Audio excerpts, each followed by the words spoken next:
You can find all of David Farrow's stories linked in the description below.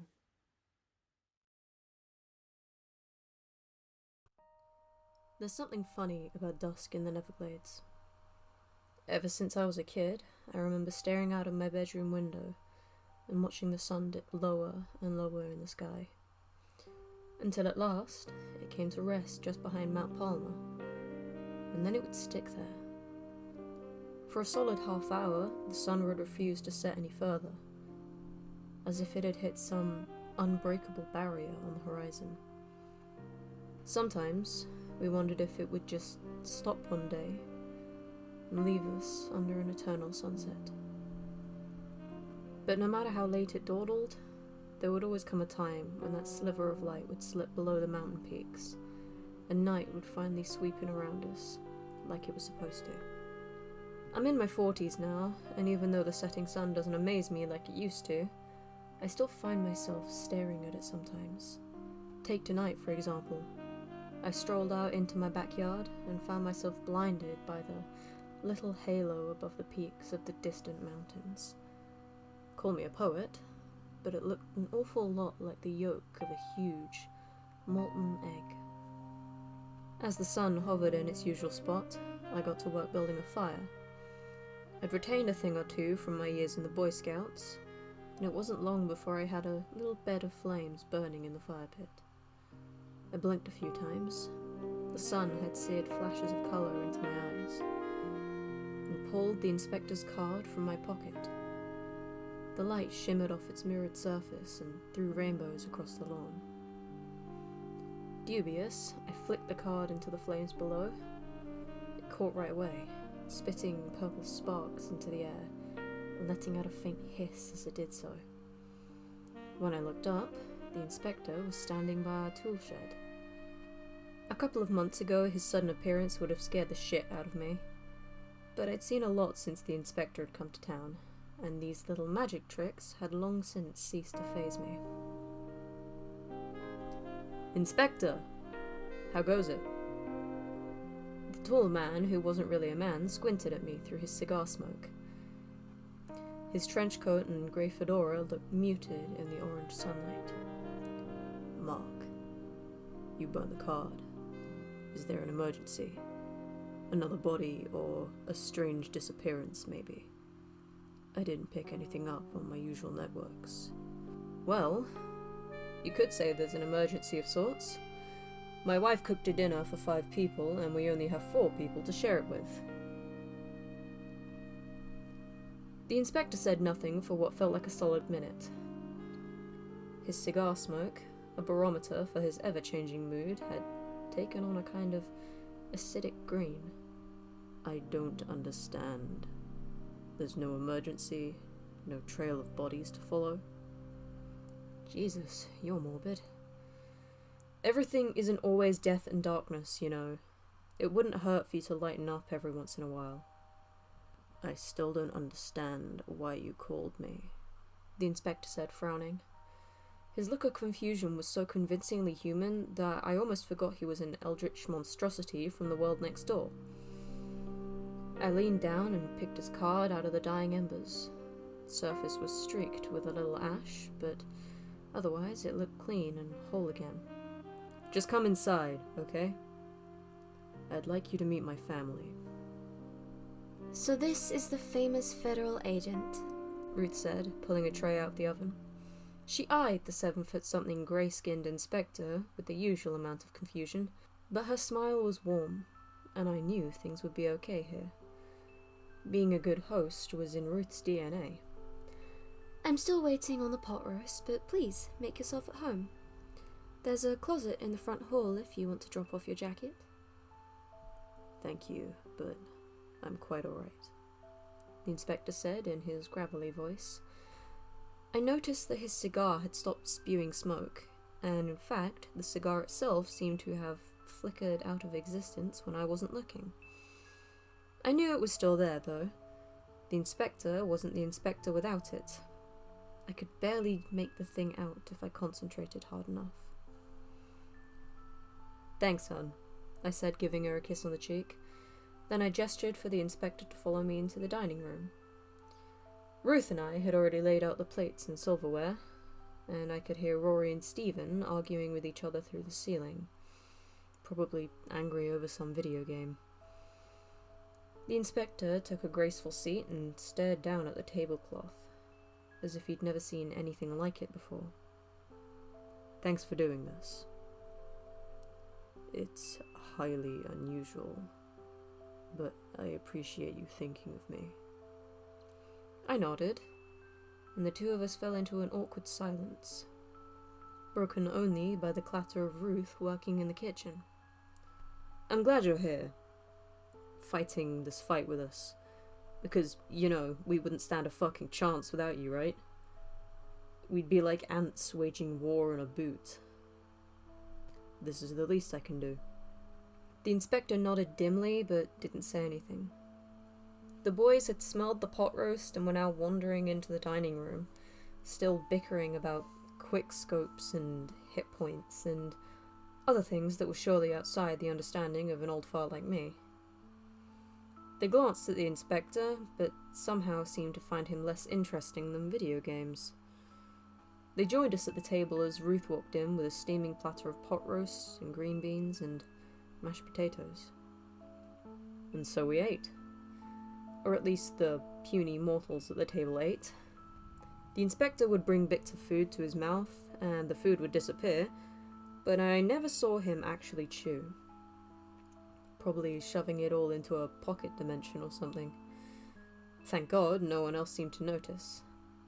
I think most rational minds censor that sort of stuff to avoid the risk of going bonkers. Ruth, bless her heart, spent most of the meal trying to engage the inspector in conversation and learn more about his supposed job with the government. And even though he mumbled that most of it was classified, he spun some surprisingly detailed anecdotes about his life in the agency and his many grueling years in Washington. I mean, don't get me wrong, I knew the inspector was good, but I hadn't expected him to be such a fantastic bullshitter. It wasn't the greatest of get-togethers, but it wasn't bad either.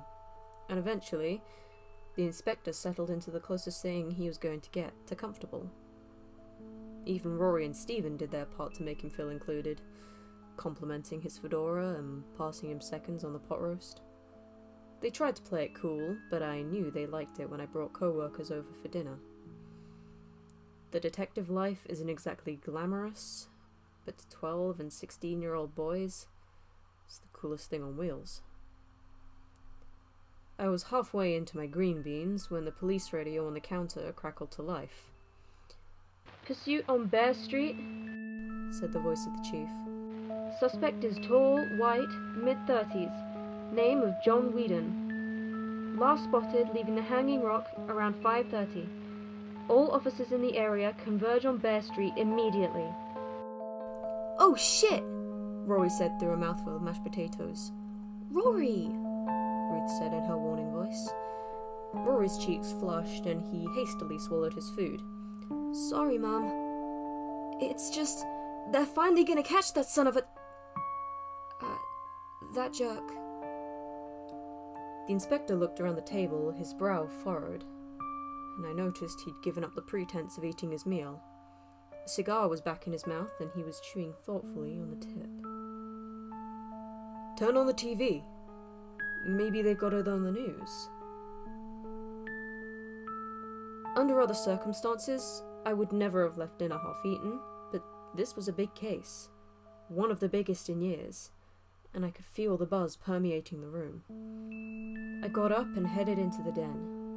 The rest of my family trailed behind me as I picked up the remote and flicked over to the local news. I was dimly aware of the inspector joining us, his eyes hidden below his fedora. "Look!" Rory exclaimed. Lena Dashner, head anchor of Glade News 5, was in the process of outlining the Whedon case. "The suspect was on trial last year for the murder of his longtime girlfriend, Pacific Glade sweetheart Marcy McKenna. Although he was acquitted, new evidence has come to light that has brought his guilt into question." 2 images flashed on the screen. Whedon, a flat-faced man with blank eyes, And the poor dead Marcy. The picture they'd used showed her laughing at some celebrity gala, her teeth a gleaming white, and her dark hair falling in a cascade over her shoulders. Police warn all citizens that Whedon is suspected to be armed and very dangerous. If you see him, do not approach him and call the police immediately. The image shifted from Marcy's face to an aerial view of Bear Street, where no less than 7 cop cars were gathered around the hanging rock.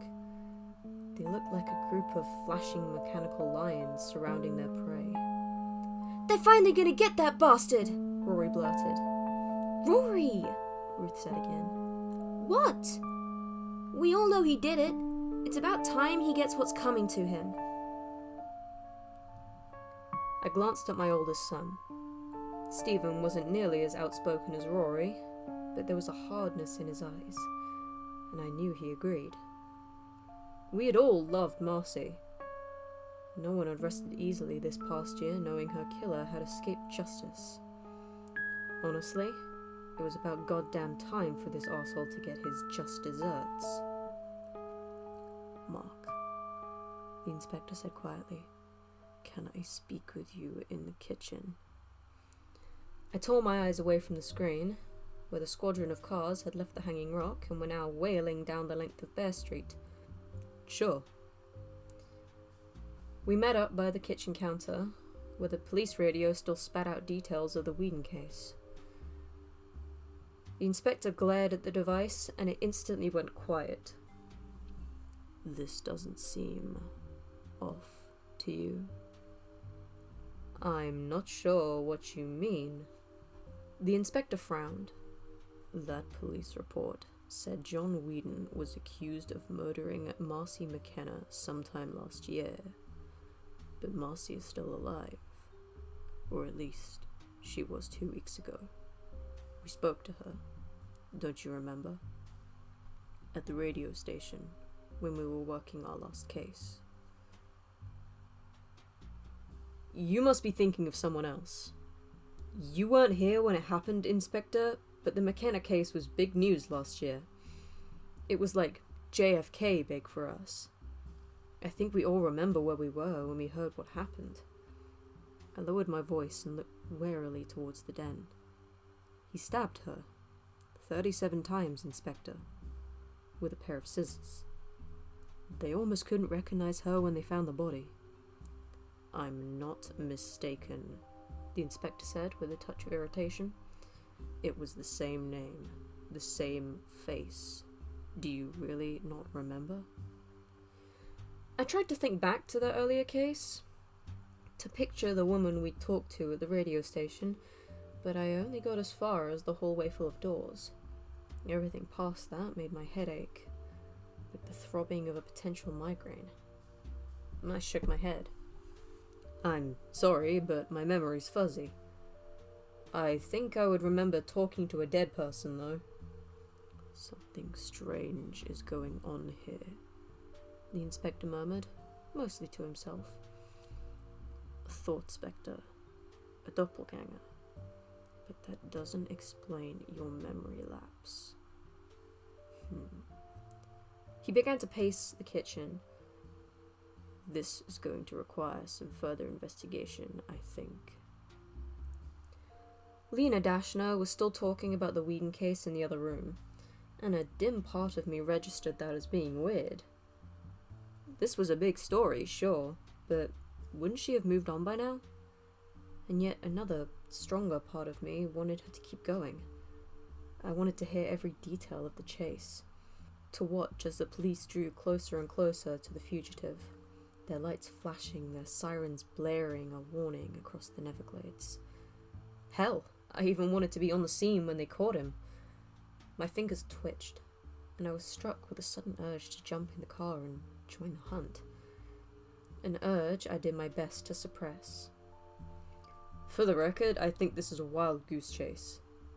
But if you think something fishy's going on, I'll help you look into it. For Marcy's sake. The inspector nodded, but he still looked perturbed. "I'll wait outside." he said, and then he was gone, out of the door in a cloud of yellow smoke. A real social butterfly, that one. Instead of heading to the police station, the inspector had me pull over next to the Pacific Glade Community Library. Getting there proved surprisingly difficult, because I kept having to stop to let streams of marching pedestrians past.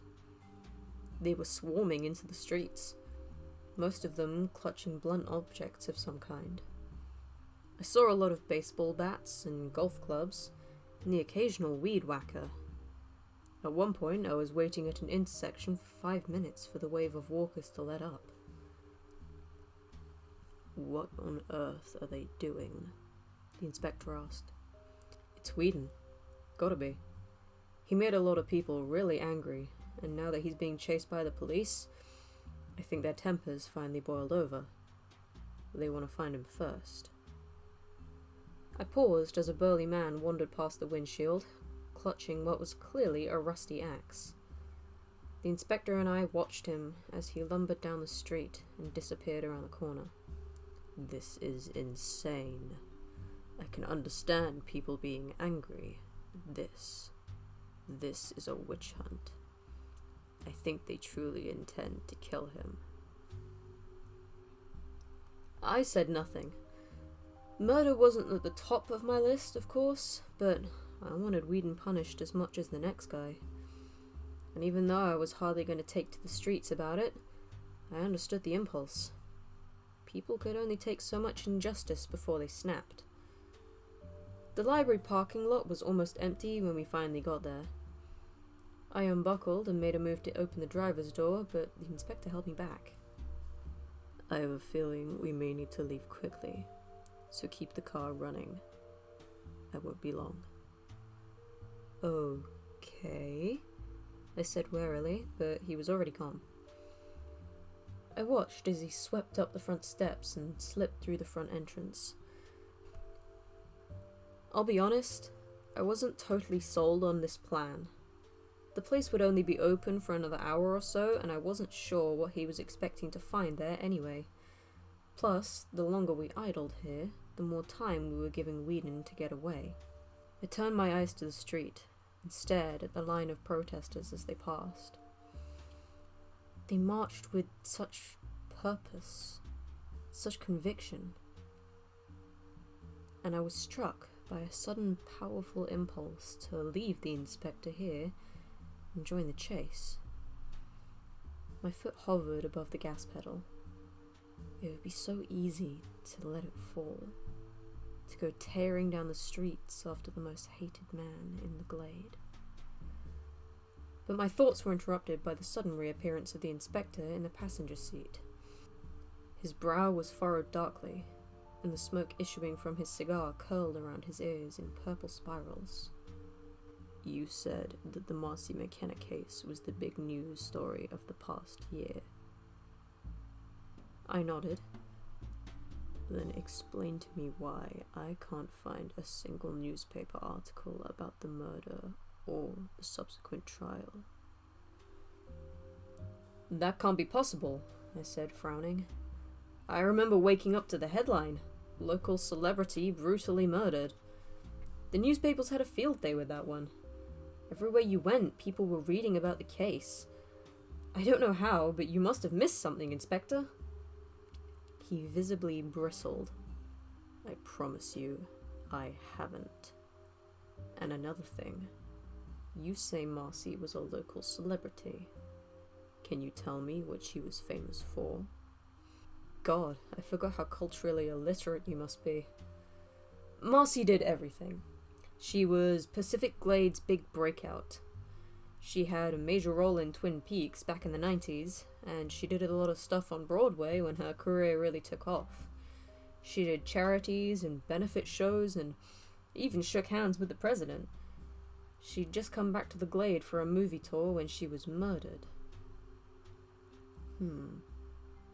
Interesting.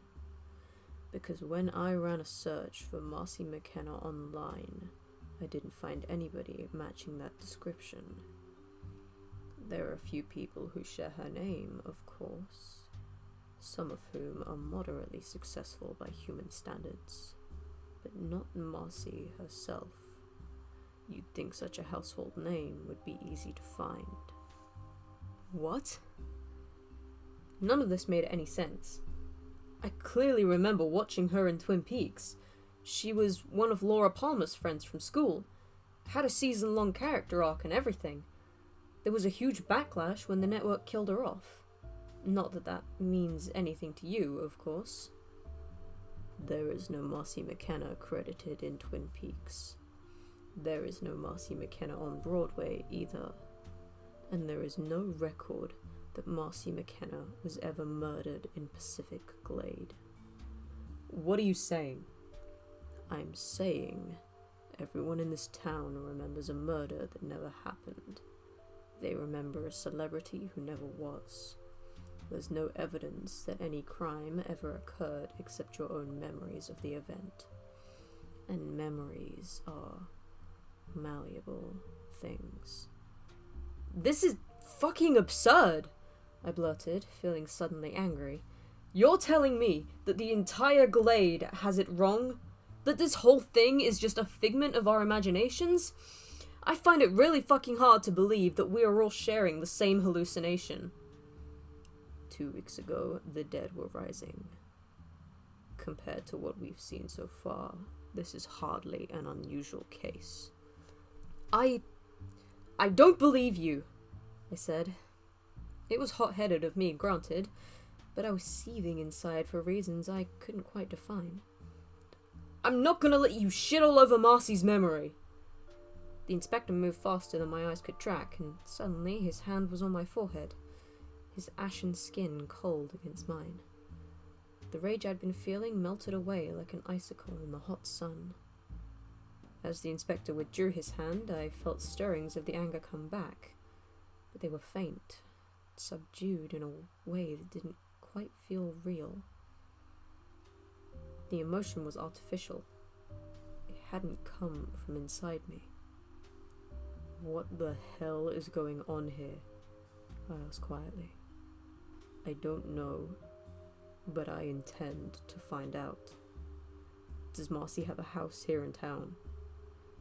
She shared a place with Whedon, as far as I remember.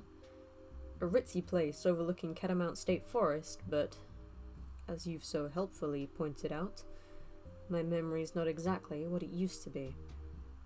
You and half the town. Let's get going then. Whedon is running from a crime he didn't commit. We have to break this collective delusion before the police catch up with him. Assuming the angry mob doesn't get there first. The inspector looked grim. Yes, that too. Said angry mob didn't make this trip easy for us, but once we got onto the back roads, things cleared up a bit more and we were able to drive down the street without any pedestrians getting in our way.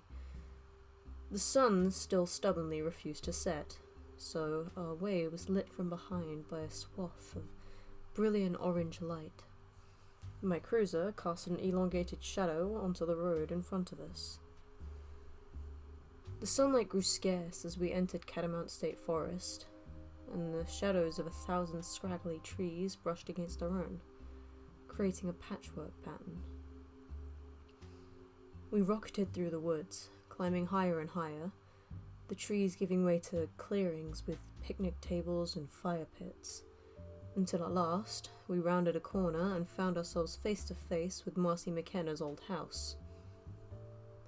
I'd described the place as ritzy, but it was a lot simpler than I remembered. Just a one-story cottage with a ring of rose bushes and blue-painted shutters. Not quite sure where the memory of opulence had come from, I parked the car and the inspector and I got out. The shutters were all closed, and it felt like nobody was home. There was no car in the driveway and no sounds from inside. The inspector strode to the front door and rapped sharply on the wood. John Whedon, are you in there? No response from inside. Unperturbed, the inspector stepped down and circled around the house, sticking close to the line of rose bushes. I kept a hand on my holster and followed him. Halfway around the building, we found a shutter that was hanging half open. The inspector gingerly pried it all the way. The window behind it was blocked by a set of dark blinds that fluttered slightly, probably due to some inner ventilation system. "Now what?" he whispered. The inspector gestured with one finger, and the blind slid upwards. Purple light spilled through the opening, so bright I couldn't look at it directly. But I could make out the vague shape of it, though. The light was streaming through a jagged gash in the air. A lightning bolt-shaped tear that floated impossibly in the middle of the living room. There were bookshelves and chairs and a solitary lamp, too. But the purple light gave them all a faded pallor, like it had sucked the colour straight out.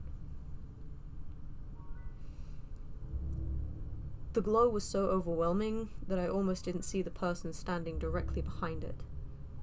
She was a dark-skinned woman, a little younger than me, probably, in a flowing white blouse. Wind from the rift whipped her hair back and brought goosebumps to her outstretched arms.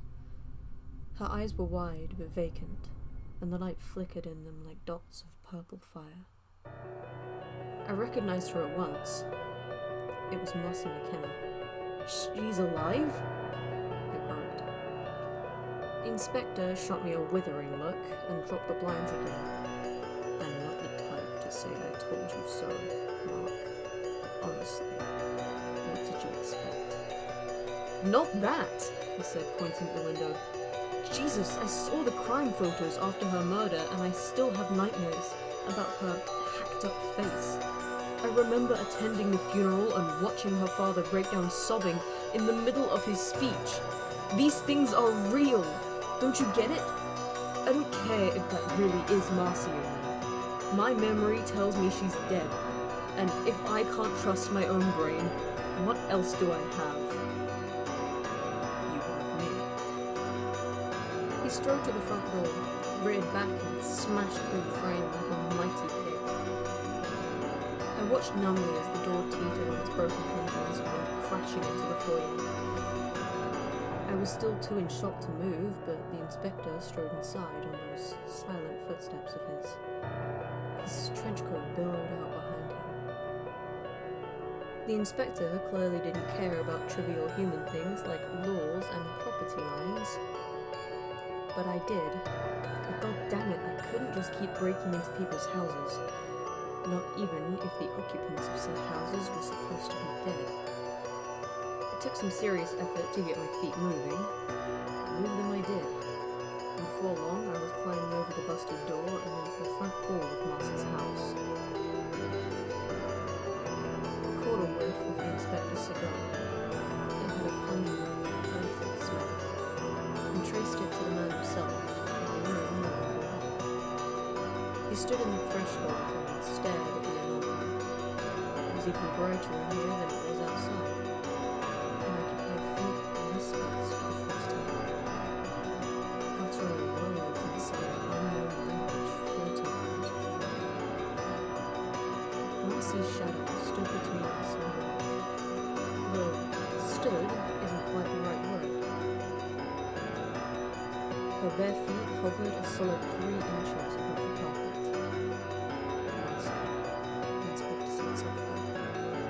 The way you might speak to a dog that's been known to bite. "Marcy McKenna, can you hear me?" If Marcy heard, she gave no sign. The rift continued to whisper and the light continued to spill out of it, rippling like water. "Don't!" I hissed. But the inspector had already reached out and grabbed her arm.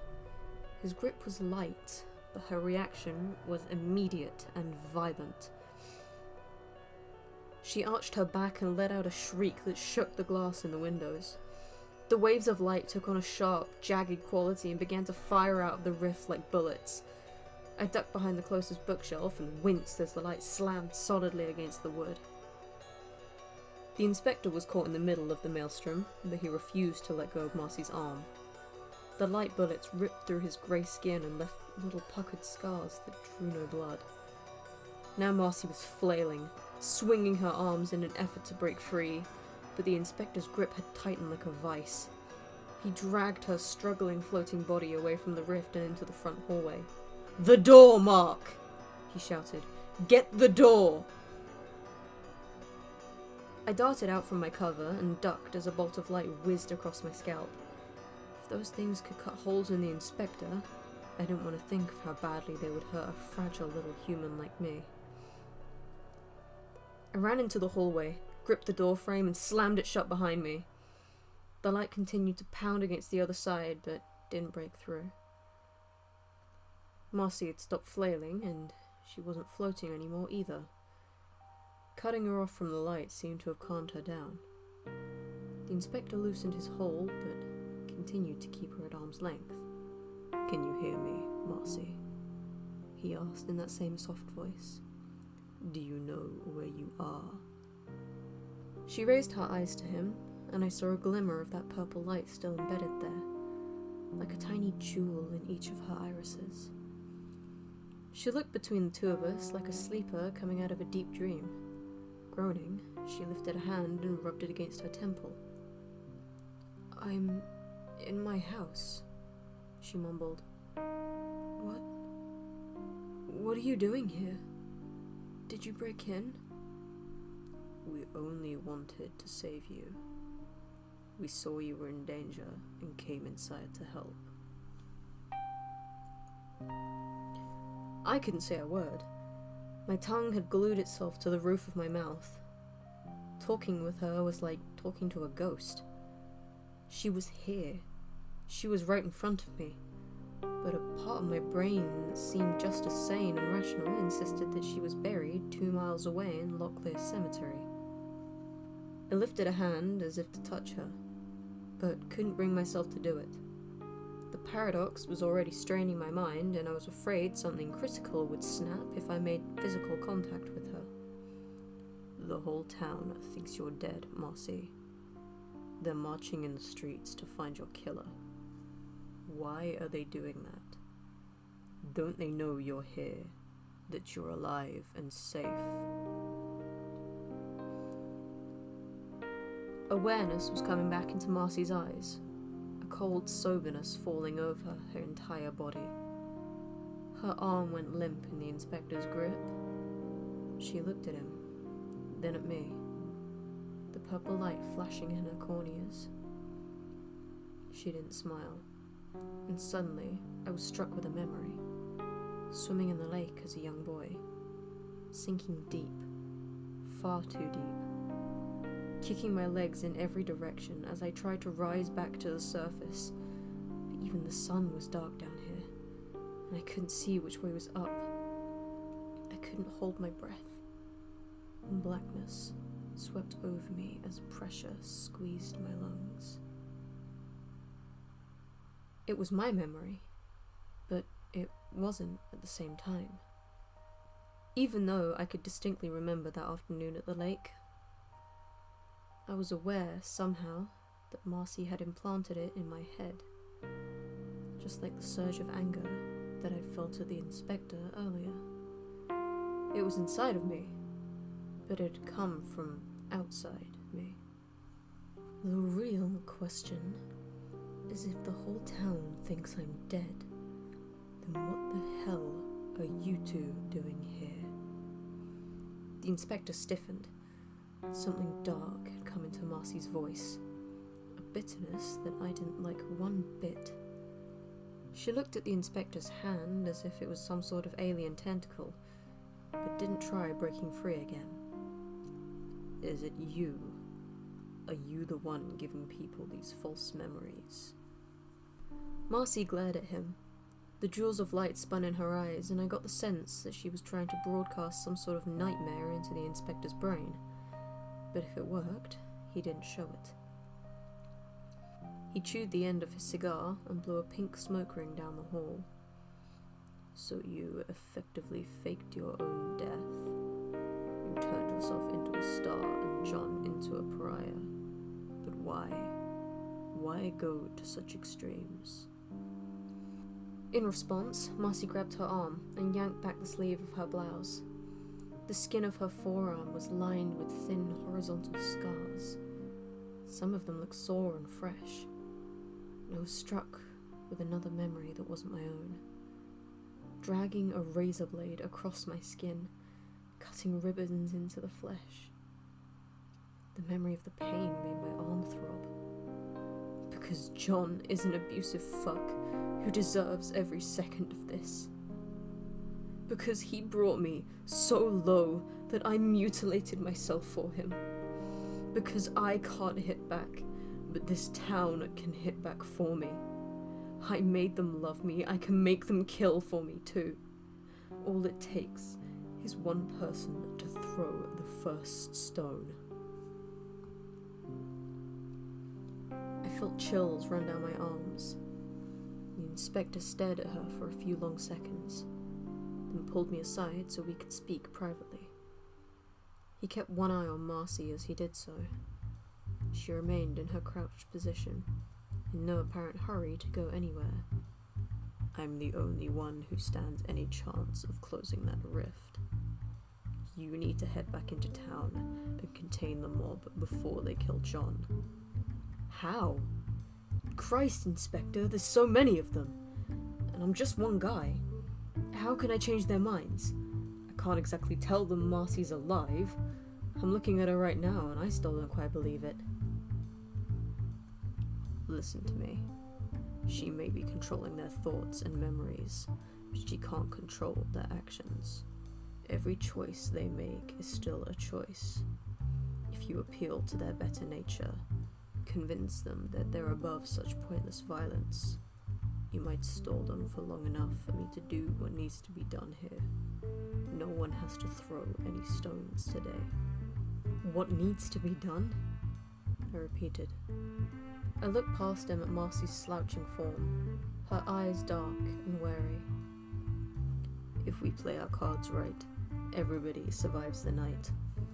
But that doesn't happen unless we act quickly. I can handle things here. You need to go now.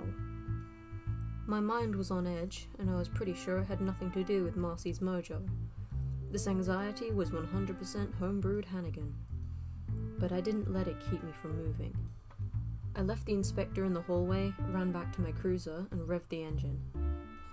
The house's front door was still knocked absurdly back on its hinges, and in the opening, I saw the inspector's shadow lean over Marcy and pass a hand over her forehead. He looked like a priest issuing last rites to a dying patient. Marcy shuddered and went limp. I backed out of the driveway and spun the cruiser around, but the route back through the forest was suddenly a lot more treacherous than it had been 10 minutes ago, because the mob had spread. People roamed across the street in large clusters, everyone clutching a makeshift weapon, everyone looking ahead with cold, grim resolve in their eyes. I could barely go 10 feet without another swarm of them stepping out in front of my car. My headlights washed over them, but no one looked back at me. It was clear there was only one thing on their minds: Whedon. I watched as their procession moved steadily down the street. I pictured the cliff in my mind, and the crowd pushing forward towards the lip of that precipice. They could see it coming. There was plenty of time to stop, to turn around and return to safety. But they wouldn't stop.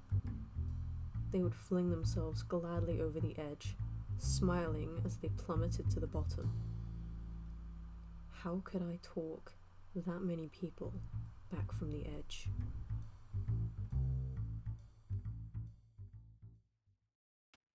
If you're hearing this, that means you made it to the end of the episode. If you enjoyed, please like and subscribe, and thanks for sticking around to the end. If you're enjoying these stories as much as I am, go into the description below and you can find links to all of David Farrow's stories. Thank you again. Stay spooky, and goodbye for now.